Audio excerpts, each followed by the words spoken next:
For the first time, a senior U.S. counterterrorism official calls the deadly attack on the U.S. consulate in Libya an act of terrorism. Matthew Olson, director of the National Counterterrorism Center, made the comments after several administration officials described the assault as a spontaneous act. All of this comes as intelligence sources tell Fox News they believe the attack was the work of al-Qaeda led by a former Guantanamo detainee. Let's bring in Congressman Peter King. He is chairman of the House Homeland Security Committee.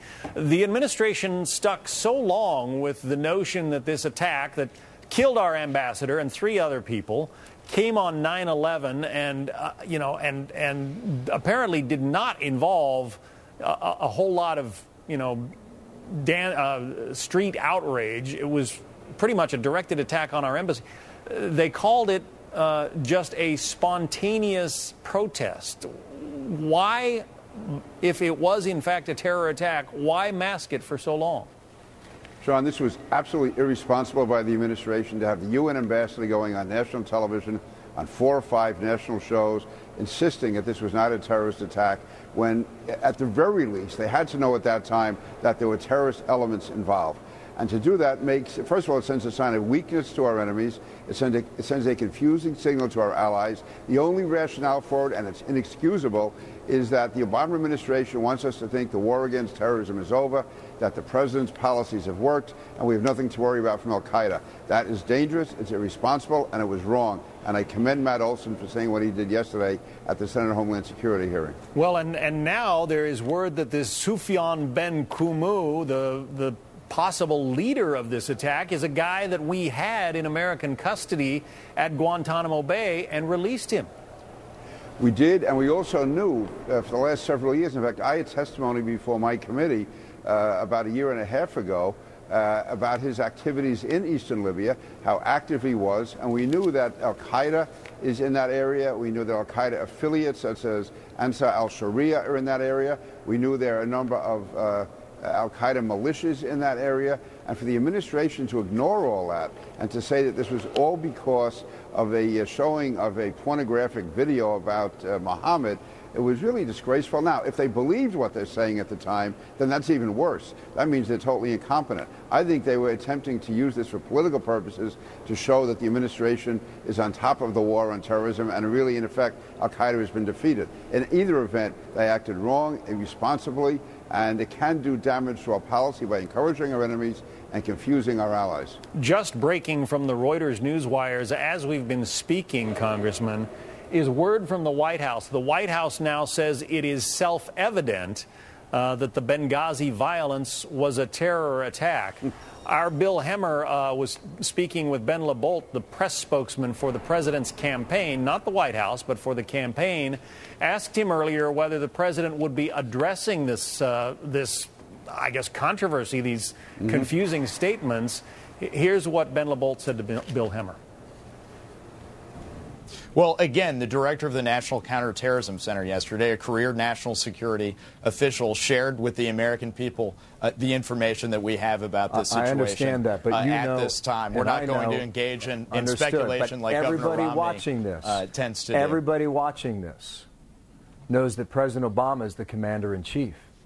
It's his job. Will he address the American people and clear up these stories? Well, listen, the administration testified before Congress yesterday and shared the information that we have at this time. So if our embassy is attacked on 9/11 and, is the administration, have they been avoiding to this point calling it a terror attack because they don't want the blame for having this kind of an attack fall on their watch? Yeah, I think that's what it's all about. So they were spreading false information to the American people and to the world during a presidential campaign, spreading false information to cover the president's record against terrorism. And they knew it was wrong. They had to know it was wrong to go out as early as they did. And the irony is that President Obama was pontificating last week, accusing Governor Romney of speaking before we knew all the facts. So now what the president and his administration have done, what the UN ambassador has done, and Jay Carney has done, and spokesman for the administration, is for 4 or 5 days they told a false story to the American people. And they can't deny it was false, because there's no way they could have made a blanket statement that this was not a terrorist attack at the time they did, when all the indicators were that it was a terrorist attack. Now they've had to admit it was a terrorist attack.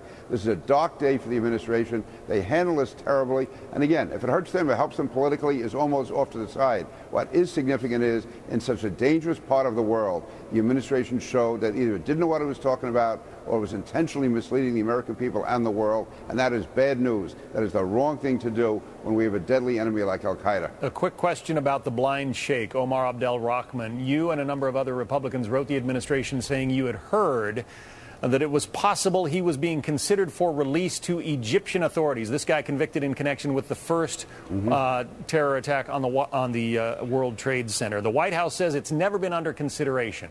Are you satisfied with that explanation?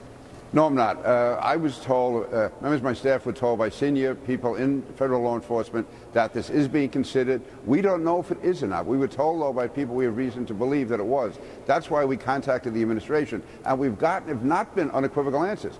The State Department says there is no plan, and there's been no recent contact with the Egyptian government. We know that President Morsi has asked for this in the past. Now, I'm not saying there is a current plan. Right. Why don't they say, though, there is no plan? They should say one thing, that blind sheik will die in an American prison. That's the only answer to this, and they will refuse to give that. The semantics are important. Congressman Peter King of the House Homeland Security Committee. Congressman, thank you.